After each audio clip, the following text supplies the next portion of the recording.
বাংলার স্বাস্থ্য ব্যবস্থা শেষ। এরকম চলতে থাকলে স্বাস্থ্য ব্যবস্থার কফিনে শেষ পেরেক পোতা হয়ে যাবে। পাঁশকুড়ায় এসে এমন প্রতিক্রিয়া দিলেন বিজেপি রাজ্য সভাপতি সুকান্ত মজুমদার। রবিবার পাঁশকুড়ার আতুলিয়াতে বন্যা দুর্গতদের হাতে শুকনো খাবার ও জল তুলে দিলেন রাজ্য সভাপতি সুকান্ত মজুমদার। এরপর মেছোগ্রামে প্রধানমন্ত্রীর মন কি বাত অনুষ্ঠানে যোগ দিলেন তিনি। কর্মী সমর্থকদের সাথে বসে মন কি বাত অনুষ্ঠান শোনেন। এরপর মেছোগ্রামে বন্যা দুর্গতদের হাতে শুকনো খাবার জল ও ত্রিপল তুলে দিলেন তিনি। কর্মসূচির শেষে তিনি বললেন, আমরা দুর্গাপুজোয় ভোকাল ফর লোকালের জন্য গলা ফাটাবো। এর জন্য স্থানীয় অর্থনীতি চাঙ্গা হবে। সাগর দত্ত মেডিকেল কলেজ নিয়েও মুখ খুললেন কেন্দ্রীয় অর্থ প্রতিমন্ত্রী। তিনি বললেন, বাংলার স্বাস্থ্য পরিষেবায় এমনিতেই শেষ হয়ে গেছে। এরকম চলতে থাকলে স্বাস্থ্য ব্যবস্থার কফিনের শেষ পেরেক পোতা হয়ে যাবে। এছাড়াও একাধিক বিষয়ে মন্তব্য করতে শোনা যায় তাকে। পরিস্থিতি ভয়ঙ্কর, এখনো বহু জায়গায় জল নামেনি। আমরা যে এলাকায় গেছিলাম সেখানেও ঘাটাল লোকসভার দেবরা বিধানসভার মধ্যে খাজুরিতে, সেই খাজুরিতে পর্যন্ত প্রচণ্ড জল জমে আছে। প্রশাসনের কোনো দেখা নেই। আমরা যতটা পারছি আমাদের তরফ থেকে চেষ্টা করছি, কিন্তু সবটা তো আমরা করতে পারবো না, কারণ আমরা সরকারে নেই। সরকারে যারা আছে তাদের নামা উচিত। আমরা তো সরকারি দলের লোকেদেরকে কোথাও দেখতে পাচ্ছি না। তারা কোথায় লুকিয়ে আছে, পাবলিক খুঁজে বেড়াচ্ছে তাদের, যে কোথায় তারা। এমনকি আমাদেরকে ভেবে দেখে হয়তো অনেক সময় গাড়ি দেখে ভাবছে এরা তৃণমূলের নেতা, নাকি সব লোকজন ধরছে। তারপর শুনছে যে বিজেপির নেতা বলে ছেড়ে দিচ্ছে। তৃণমূলের নেতারা তো কেউ এলাকায় বেরোচ্ছে না, কাউকে পাওয়া যাচ্ছে না। দেখুন, মাননীয় প্রধানমন্ত্রী মন কি বাতে এবার স্বচ্ছতা নিয়ে এবং ভোকাল ফর লোকাল নিয়ে প্রচুর উদাহরণ তিনি বলেছেন, এবং সেই উদাহরণগুলো আমাদের জন্য প্রেরণাদায়ক। এবং আমাদের আগামীতে পুজো আসছে, বাঙালির সর্বশ্রেষ্ঠ উৎসব আসছে। আমরা এই উৎসবে ভোকাল ফর লোকাল হব, অর্থাৎ লোকাল জিনিসের জন্য আমরা গলা ফাটাবো। এবং শুধু তাই নয়, তার সাথে সেই জিনিসপত্রগুলো নিজেরা কিনবো এবং ব্যবহার করব। এর মাধ্যমে লোকাল অর্থনীতি, স্থানীয় অর্থনীতি চাঙ্গা হবে এবং সাধারণ মানুষের ভালো হবে। বাঁধ মেরামতির আগেই পাঁশকুড়ার বিভিন্ন জায়গায় আবারও পুনরায় বাঁধ ভেঙে নতুন করে জল ঢুকতে শুরু করেছে। বাঁধ মেরামতিতে এই বন্যার সময় করে কোনো লাভ নেই।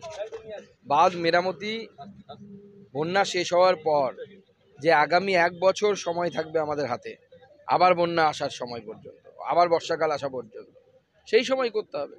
কিন্তু এই প্রশাসন কিচ্ছু করে না। এই বন্যার সময় তারা কোটি কোটি টাকা লুট করে, শুধু টাকা আসে সেই টাকা লুট হয়ে যায়। দেখুন, ডাক্তারবাবুরা তাদের ডিমান্ড নিয়ে আন্দোলন করছে। সেই আন্দোলনের প্রতি আমাদের সমর্থন আছে, সহানুভূতি আছে। কিন্তু রাজ্যে ডাক্তারবাবুদের সুরক্ষার ব্যবস্থা নেই। বিভিন্ন সময় তাদের উপরে আক্রমণ হচ্ছে, অ্যাটাক হচ্ছে। ডাক্তারবাবুরা সেটা নিয়ে অত্যন্ত দুশ্চিন্তায় আছে। এইভাবে চলতে থাকলে বাংলার স্বাস্থ্য ব্যবস্থা তো এমনি শেষ পর্যায়ে পৌঁছে গেছে। শেষে এবার কফিনে শেষ পেরেকটাও পোতা হয়ে যাবে।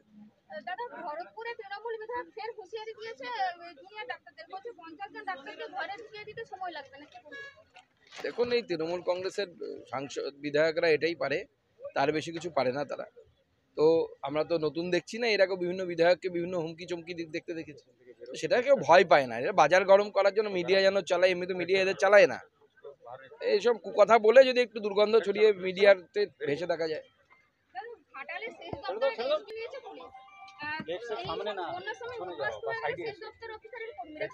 দেখুন, সেচ দপ্তরই যখন উদ্বাস্তু হয়ে যায়, তো সাধারণ উদ্বাস্তুদেরকে দেখবে কে?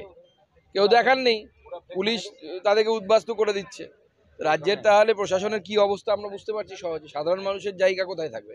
সাধারণ মানুষের জায়গা নেই। সাধারণ মানুষের কাছে গেলে তারা তো বলছে এখানে কেউ আসেনি, না পঞ্চায়েত এসেছে, না বিডিও এসেছে, না ত্রাণ দপ্তর বা কোনো দপ্তর, অন্য কোনো দপ্তর, জলসেচ দপ্তর এসছে, কোনো দপ্তরই আসেনি। শেষ করুন।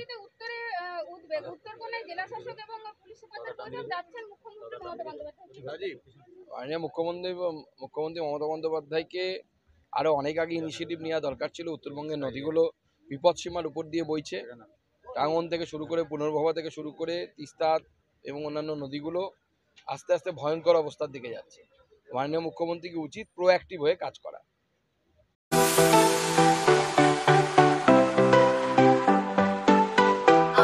Welder, amin surveyor assistant house ওয়ারম্যান ও মোটর ওয়াইন্ডার বিষয়ে প্রশিক্ষণ নিতে চান? আপনাদের জন্য পশ্চিমবঙ্গ সরকার কারিগরি শিক্ষা বিভাগের অনুমোদনপ্রাপ্ত প্রতিষ্ঠানে প্রশিক্ষণ নেওয়ার সুবর্ণ সুযোগ। সৌনাভ ট্রেনিং সেন্টার আপনাদের সামনে সেই সুযোগ এনে দিচ্ছে।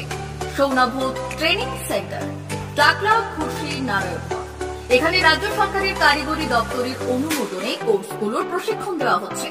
ভর্তি চলছে। ভর্তি হতে আজই চলে আসুন আমাদের সেন্টারে। এখানে welder, amin surveyor assistant, assistant house wireman, motor winder কোর্সগুলির প্রশিক্ষণ পেতে আজই চলে আসুন নারায়ণগড়ের সৌনাভ ট্রেনিং সেন্টারে। এখানে প্রশিক্ষণ শেষে পেয়ে যাবেন 100% জব গ্যারেন্টি।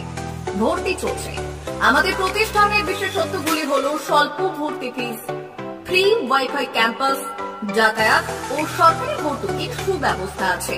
এছাড়াও পাবেন এসসি, এসটি, ওবিসি এবং সংখ্যালঘু ছাত্রছাত্রীদের জন্য স্কলারশিপের ব্যবস্থা। তবে আর দেরি কেন, আজই ভর্তি হতে চলে আসুন রাজ্য সরকার অনুমোদিত সৌনাভ ট্রেনিং সেন্টারে। ট্রেনিং শেষে পেয়ে যাবেন জব গ্যারেন্টি। আমাদের ঠিকানা টাকলা, খুরশি, নারায়ণগড়। যোগাযোগের নম্বর 9732864896 অথবা 6294423449।